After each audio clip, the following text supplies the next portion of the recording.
vehicle at all times, because you're about to go on a monster education roller coaster with your brain. Now, here's your host, Chris Voss. Hi, folks. Chris Voss here from the ChrisVossShow.com, the ChrisVossShow.com. Hey, we're coming here with another great podcast. We certainly appreciate you guys tuning in. Be sure to go to YouTube.com to see the video version of this interview at YouTube.com/Chris Voss. Hit that bell notification button. You can see all the wonderful videos of all the wonderful interviews we have over there. You can follow me at Goodreads.com/Chris Voss, and also on Facebook.com/The Chris Voss Show. There's a bunch of groups over there too you can follow and everything and all that good stuff. Today we have a most excellent author on the show, and of course we always have all the best authors. We just we Google them in the Google machine, they come up, and there they are. Today we have a most inspiring and funny man on the show. You've likely heard of him, seen him on the big screen, or seen him talking about his book. He's an accomplished author as well. He has written an amazing moving book called A Better Man, a mostly serious letter to my son. His name is Michael Ian Black. He is a multimedia talent who starred in numerous films and TV series. He's written and directed 2 films. He's a prolific author and commentator, and regularly tours the country performing his brand of jokes and observations. His most recently starred in TV Land's The Jim Gaffigan Show and the Comedy Central's Another Period. He also reprised one of his iconic film roles in Netflix's Wet Hot American Summer 10 years later, and previously in Wet Hot Summer, The First Day of Camp. His third stand-up comedy special, Noted Expert, was released on Epix, and he's authored 11 books. Welcome to the show, Michael. How are you? I'm super. Hi, Chris. Super. You gotta love it. So, Michael, give us your plugs so people can find you on the interwebs. Oh, I live on Twitter, so at Michael Ian Black on Twitter. I spend too much time there. I think we all do. It's unhealthy. What I do is unhealthy on Twitter. There you go. Well, have you gotten on TikTok yet? It's even worse. No, I feel like I've aged out of TikTok. My understanding is that once you're over 40, you're not even allowed on there. Like they look at the crow's lines around your eyes, and if you have them, you're not allowed on TikTok. I think you're allowed to be a voyeur, but if you watch it, you sit down and you go, I'm just going to watch a couple of these, and like 4 hours later, and at 3 a.m. in the morning, you're screwed. Yeah, I don't need any more of that in my life. I have too much scrolling that I do already. I don't need to add another app. Well, we're in for some interesting times in the next week or the next couple months, if you will, and God knows which way it's going to go. But you've written this amazing, beautiful, moving, epic book, in my opinion. Let's talk about what motivated you want to write this book. Sure. So as you said, it's called A Better Man, a mostly serious letter to my son. And I have 2 kids, a son and a daughter. My son, who's older, was entering his senior year of high school, about to go to college. And the immediate event that motivated it was the Marjorie Stoneman Douglas shooting in Parkland, Florida.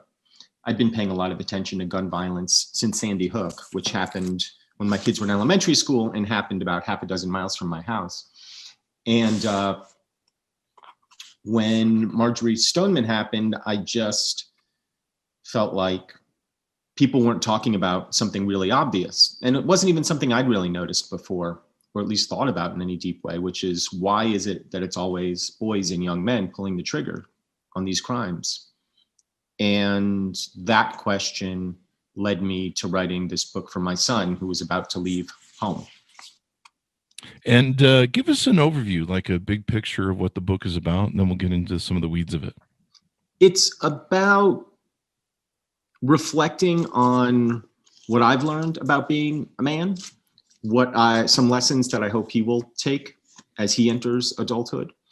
And it's also, there's a little bit of history in there, a little bit of sociology in there. And believe me, I'm not an expert in anything, but I felt like I needed to at least paint a broad enough picture so that people understood where I was coming from. So that, necessitated a lot of research and reading and trying to understand stuff that I'm not really qualified to understand, but I did my best. I think you did an extraordinary job. You could even name this a handbook for being a man in today's times. I was really moved by it. Cried in a few different places, honestly. I'll admit to it. I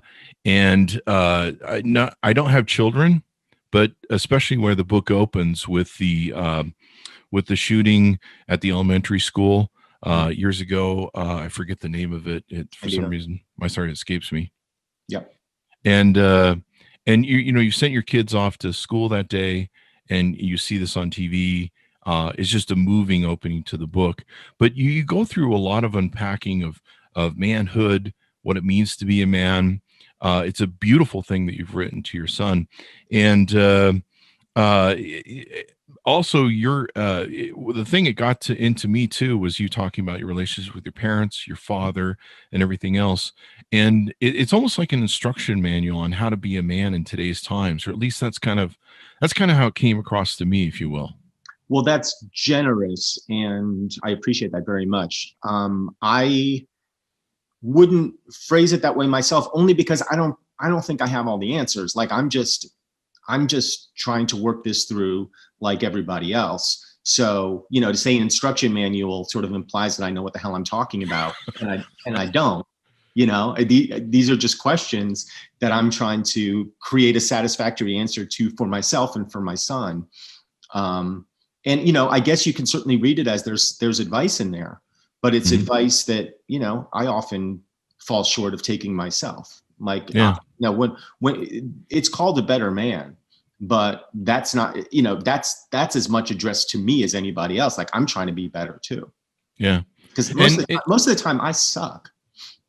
I think we all kind of are on that pathway. I mean, life comes without a manual, and we're all just trying to be better, like you say. Mm-hmm. We're just trying to suck less, I suppose. Yep. That's all I'm doing every day. Just suck a little bit less. That's my goal. And most days I don't succeed, by the way. That's my goal on my chart, my board. Your vision board? My vision Suck board. Less. Don't suck. Which is unlike some other people's vision board that walk the avenues or something. I don't know. What that means. Yeah, I mean, there certainly seem to be vision boards out there that seem to say suck a lot more. And those people seem to be pretty successful at it. I mean, you got to have an OnlyFans account today. I don't know if you've opened one, but I'm still working on getting mine open. But, that seems to be the thing these days. But one of the things I really loved, there's a lot of stuff that I really loved about the book. A lot of it in you discussing your issues with parents and your father's relationship with you and stuff brought back a lot of my stuff in what were in there. And it opens with, you talk about the Parkland shooter in interrogation. I watched the same interrogation. I sat there for hours, just compelled, sometimes jumping through it, just trying to figure out what sort of guy this was. And I've kind of gone through the same thing with my nephew, where he's going into the world, he's having trouble navigating it because of what's going on with, toxic masculinity and Black Lives Matter and addressing all these different issues. And you really try and unpack them in the book as best you can and give him the best value of your advice. And I was just really struck by that. I mean, how hard was it for you to sit down and write this and go through all the different details and research that you want to do, or how long did it take too? Well, I wrote it fairly quickly for me. I mean, I'm not a very fast writer in general, but for me, it was a fairly quick book to write. It was still like 4 months overdue. I passed my deadline, but it was hard. I mean, all writing is hard. Like that's the first thing. The second thing is these particular topics were especially hard because, for one, like I said, like I'm not an expert in any of this stuff, and I don't pretend to be.